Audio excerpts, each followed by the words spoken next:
Il fait bel et bien partie de notre effectif. Oriol Romeu, c'est officiel. On peut clairement s'avancer et dire c'est officiel. On l'a vu passer sa visite médicale. Il ne manque plus que le communiqué du club, à moins qu'il ait raté sa visite médicale, ce que peut-être beaucoup souhaitent. Pas forcément moi, même si je l'ai énormément taillé et les âmes sensibles, ils vont venir dire oui, mais tu te moquais de lui. Oui, ben l'un n'empêche pas l'autre. On peut très bien se moquer et derrière prendre du recul en essayant de comprendre la situation. On n'est pas toujours obligé d'être sérieux. Salut les Blaugrana, j'espère que vous allez bien. Je pense que vous n'avez pas loupé les informations d'aujourd'hui. Pas mal d'informations, déjà des nouveautés dans le dossier Bernardo Silva, dans le dossier Baldé. On apprend que Manchester City essaye de titiller le FC Barcelone. Je rappelle que le joueur a une clause à 1 milliard, donc City, si vous voulez Baldé, vous nous donnez tout votre effectif, les Grealish, les Mahrez, les Haaland, tout, vous les mettez tous dans un carton en échange de Baldé. 1 milliard, mais qui va poser 1 milliard? Il me semble que Baldé a 1 milliard, ou bien quand il va prolonger, il aura 1 milliard. Je suis pas sûr de ce que j'avance, mais il y a pas mal d'informations aujourd'hui, notamment la présentation d'Ike Gundogan. Désolé, je n'ai pas pu la couvrir, j'avais dit que j'allais peut-être mettre une vidéo de sa présentation. Au final, au moment où il a été présenté, je ne pouvais pas être branché pour vous partager l'information en direct. Mais on est bel et bien là comme d'habitude pour faire un rapide tour de presse du côté de la Catalogne. J'espère que tout va bien de votre côté. Si le contenu vous plaît, n'hésitez pas à me soutenir avec un petit like, partager la vidéo à vos amis, ça fera toujours plaisir. Et on est parti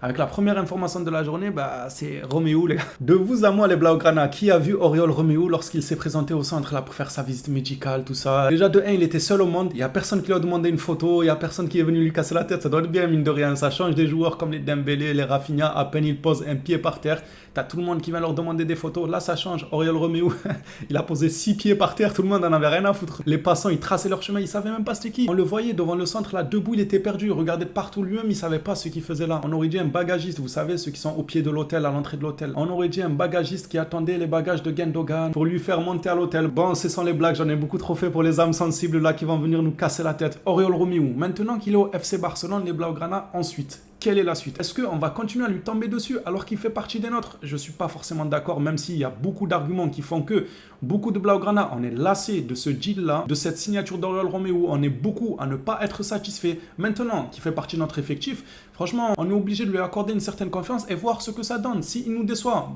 on s'attendait à rien. Et s'il performe, on se dira au final, c'est tant mieux. Moi, je l'ai déjà dit, dans mes moments sérieux, je disais, ok, Xavi, il demande Oriol Romeu, apportez-lui. C'est bon. Si on n'a pas d'argent pour Kimmich, Zubimendi ou je ne sais qui là, apportez-lui Oriol Romeu et on verra ce qu'il va faire avec. S'il performe, c'est tant mieux. S'il performe pas, on n'attendra rien. Ça sera juste dommage de ne pas avoir donné du temps de jeu et de la confiance à nos jeunes de la Masia au lieu d'aller chercher un grand tentant comme ça qui lui-même estime qu'il n'a pas le niveau du FC Barcelone. Là est le souci. Mais autant je lui tombe dessus, autant les gars, il va falloir lui faire confiance. On n'a pas le choix en fait. Il fait partie des nôtres maintenant. C'est bien beau. On se moque. Certainement que durant mes débriefs, je l'appellerai le gendarme, l'adjudant-chef. Il n'y aura aucun souci. Mais s'il fait des bons matchs, on dira qu'il a fait des bons matchs sans aucun souci. On saura prendre le recul nécessaire. Maintenant qu'il est des nôtres, faisons avec les gars, ça sert à rien de se plaindre H24, c'est bon, on a compris. Oriol Romeu en novembre 2021, lors d'un interview sur un plateau télé, on lui a dit, tu penses pouvoir jouer au Barça? Il a répondu, moi, oui toi, regardez, déjà il est bête.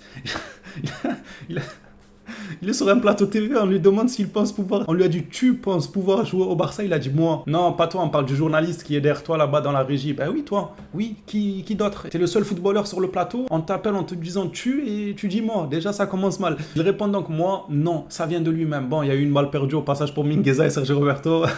Ils lui ont dit, il y a bien Mingueza et Sergio Roberto. Il a été visionnaire, le journaliste. Aujourd'hui, non seulement il y a Sergio Roberto, mais il y a Oriol Romeu. C'est incroyable, mais c'est pour dire que le joueur lui-même en 2021 ne se voyait pas avoir le niveau du FC Barcelone. Qu'est-ce qui fait que 2 saisons après, il a le niveau du FC Barcelone? C'est insensé. Maintenant, fermons ce dossier, acceptons-le. Je pense que le joueur aura beaucoup de pression, mais s'il arrive à faire fermer des bouches, ça sera que bénéfique pour nous. C'est ce qu'on lui souhaite. Encore une fois, c'est pas parce qu'on le critique qu'on ne veut pas qu'il performe. S'il vous plaît, allumez vos cerveaux, ceux qui vont venir nous dire là dans 2 mois, quand il aura fait un bon match contre Rayo Vallecano, ils vont venir dire, ouais, alors Romeu, tu disais quoi? On va même pas s'éterniser sur ça. Les phénomènes, Oriol Romeu est bel et bien Blaugrana, même s'il n'y a pas eu l'annonce officielle du club, il a passé sa visite médicale aujourd'hui. On va passer maintenant à un dossier qui est lié à celui d'Oriol Romeu, c'est celui de Pablo Torre qui fera le chemin inverse tout simplement en prêt. Pablo Torre débutera l'entraînement avec Girona demain. L'accord a été clôturé. Barcelone paiera un tiers du salaire du joueur pendant son prêt. Girona n'a pas d'option d'achat. Superbe nouvelle, Pablo Torre pourra enfin exprimer son talent. Il pourra enfin montrer son niveau, enchaîner les matchs et tout ça sans option d'achat. C'est très très important de le relevé. Girona n'a pas d'option d'achat, donc le club compte bien le récupérer la saison d'après si le joueur performe, bien évidemment. S'il se chie dessus, on va pas forcément le récupérer. Passons au dossier Bernardo Silva, je m'en excuse d'avance, le communiqué il est bizarre un peu. Gérard Romero, je ne sais pas s'il dit vrai ou pas, mais il nous a appris que quand Laporta pense à Bernardo, il est excité. Ah, rien que ça. Rien que ça. Excité comment? Dis-nous, Gérard. Bizarre un peu, mais quand l'enferme, Laporta, il faut l'enfermer là. C'est quoi ce cinglé? Donc il est excité quand il pense à Bernardo Silva. Mais moi, si j'étais Bernardo Silva, je viens pas au Barça. Je vais partout. Je vais en Arabie Saoudite ou en Chine ou je ne sais où, mais je ne viens pas au FC Barcelone. Si on me dit que le président là, quand il pense à toi, il est excité, ça va pas ou quoi? Comportement quand même, Laporta. On va finir par t'enfermer. Après, on n'aura plus de président. Moi, je pense que la traduction est approximative. En espagnol, ça donne pas réellement ça. Enfin, j'espère. Parce que si en espagnol, ça donne réellement ça au mot près. Faut s'inquiéter un peu. Restant toujours sur le dossier Bernardo Silva, toujours selon Gérard Romero, Jorge Mendes, l'agent du joueur, veut que Bernardo réalise son rêve de venir au Barça et il est en contact avec le club toute la journée. Une des clés pour que cette opération soit menée et que Bernardo Silva soit disposé à accepter des conditions très basses la première année et élevées les années suivantes. Ça peut être une très très bonne négociation. Lui dire ok, la première saison, par exemple, on va dire de base. C'est un exemple, les chiffres ils sortent de ma tête, c'est juste pour l'exemple. Donc ne prenez pas compte des chiffres. Imaginons qu'il va toucher 10 millions par année.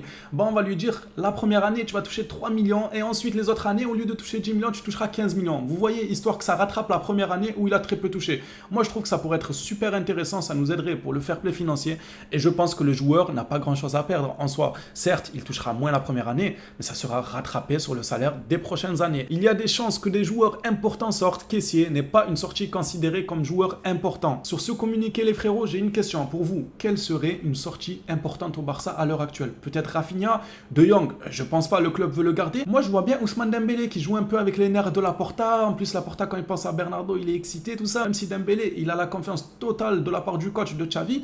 Mais après est-ce qu'on peut qualifier Dembélé comme une sortie importante, sachant que si il est vendu on touchera que 25 millions, c'est très très peu. Est-ce que c'est une sortie importante? Je sais pas. Mais je vois bien Laporta péter un câble si Dembélé ne prolonge pas dans les prochaines semaines et qu'il continue un peu à jouer avec les nerfs du club, à retarder tout le temps ses prolongations. Je comprends pas, le gars il dit qu'il veut prolonger, Dembélé veut prolonger, mais prolonge, t'attends quoi? À moins que c'est le club qui le fait attendre en lui disant attends, histoire qu'on planifie bien les choses et ensuite on fera ta prolongation. Peut-être que c'est le club, mais si ça vient pas du club, c'est mauvais ce qu'il fait Ousmane Dembélé. C'est comme les saisons passées, à chaque fois qu'il doit prolonger, le gars il joue avec les nerfs du FC Barcelone, ça se trouve, Laporta, il fera sortir Dembélé pour faire venir Bernardo Silva. Pour moi ce scénario n'est pas à exclure, parce que beaucoup disent ouais on va faire quoi avec Bernardo, on a beaucoup de milieux. Vous oubliez que Bernardo Silva est un milieu polyvalent, c'est un milieu qui peut jouer attaquant droit. Imaginez tu as sur le flanc droit Bernardo Silva et en doublure tu as Rafinha. Donc quand tu as besoin d'apporter de la vitesse, de l'explosivité, quelqu'un qui colle la ligne, tu mets Rafinha. Et quand tu as besoin de quelqu'un qui contrôle plus le ballon, quelqu'un qui aura une meilleure vision de jeu, qui va être plus terre à terre, qui va plus rentrer dans l'axe du jeu, eh bien ce sera Bernardo Silva qui sera appelé. Moi je trouve ça cohérent. Attaquant droit, un Bernardo Silva, Rafinha, en plus de ça, ça couvrirait de probables blessures en milieu de terrain si Gundogan se blesse. On rappelle que le joueur, il n'a pas la meilleure santé non plus, il a connu pas mal de blessures.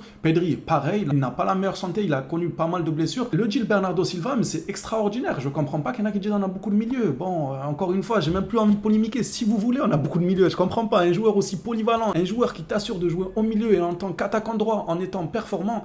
Bon, selon certains, on a beaucoup de milieux. J'attends vos réponses sur ce dossier. Pour vous, quelle serait la sortie importante du côté du FC Barcelone? Qui voyez-vous partir à un certain montant? Passons maintenant au dossier de Franck Kessié. Plus tôt dans la journée, une offre de la part de la Juventus est arrivée à Barcelone. Selon la Gazeta, offre de la Juventus pour Kessié, prêt avec option d'achat de 15 millions. Seulement, le FC Barcelone n'est pas dupe. On veut pas de prêt, on veut vendre nous aussi. Vous croyez quoi? Je sais que la Juventus, ils sont dans le mal et tout, mais nous aussi, on est dans le mal. C'est chacun pour sa peau là. Le Barça veut vendre Kessié, pas le prêter. Donc l'offre que vous avez vue juste avant, elle n'a existé que quelques minutes, le temps que le Barça dise nous on veut vendre Kessié, on n'est pas intéressé pour un prêt. Malgré les rumeurs sur le dossier Franck Kessié, le joueur se rendra bel et bien à la tournée du Barça aux États-Unis. Le club a reçu divers intérêts, mais à ce jour, il n'a aucune offre chaude sur la table. Kessié continue plutôt de clamer un départ vers l'Angleterre plutôt que l'Italie. Lors de la présentation de Gundogan tout à l'heure, il y a eu énormément de déclarations, que ce soit Alemany, Laporta ou même le joueur lui-même Gundogan. Il a parlé de quel joueur il était fan au FC Barcelone, pourquoi il a rejoint le Barça, le projet du club, tout ce que vous voulez. C'était extrêmement long. Je ne peux pas me permettre de prendre toutes les déclarations, sinon la vidéo actualité, elle serait passée sur Netflix. Elle aurait fait 1h30. Ça aurait été un film carrément, tellement ça aurait été trop long. J'ai pris celle-là d'Alemany que je trouve très intéressante et ça montre tout le professionnalisme du staff du FC Barcelone. Quand on a signé Christensen, donc la saison dernière, on prévoyait déjà Gundogan. Et ça, c'est super d'être prévoyant. Là où Bartomeu n'était pas du tout prévoyant. Alemany est prévoyant et ça, c'est une superbe chose. La saison dernière, en signant Christensen, il avait déjà en vue Gundogan qui allait être libre la saison d'après. Être prévoyant pour reconstruire un club, c'est super important. On va passer maintenant à l'information sur Baldé qui nous est arrivé plus tôt dans la journée. Alejandro Baldé a rejeté une offre astronomique de Manchester City. Selon certaines sources, ça tournait autour des 100 millions. L'arrière gauche ne veut que continuer à Barcelone et s'apprête à signer son renouvellement jusqu'en 2027 ou 2028. Il tarde quand même le renouvellement. Je me rappelle, il y a un mois en arrière, on nous disait déjà il va prolonger dans quelques heures, il va prolonger dans quelques semaines. Ça fait des mois, il n'a toujours pas prolongé. Je pense qu'il y a moyen que ce soit le club qui prend son temps sur les prolongations pour aviser un peu avec les dossiers autour. On va finir cette vidéo actualité par une information de Roger Torello concernant Araujo, un joueur qui a été amené à beaucoup se blesser les saisons passées. On espère que cette saison-là, il va se gérer, que les blessures vont le laisser tranquille et le joueur fait tout pour. Araujo a un plan spécial en dehors du travail au club. Il aurait toute une équipe de travail derrière lui avec un préparateur physique, un kinésithérapeute et un nutritionniste personnel qui sont en phase avec les directives fixées par le Barça et tout ça pour réduire les risques de blessures sur Araujo. Les phénomènes, cette vidéo actualité touche à sa fin. On s'attrape à la prochaine vidéo sur le FC Barcelone. D'ici là, prenez soin de vous les Blaugrana.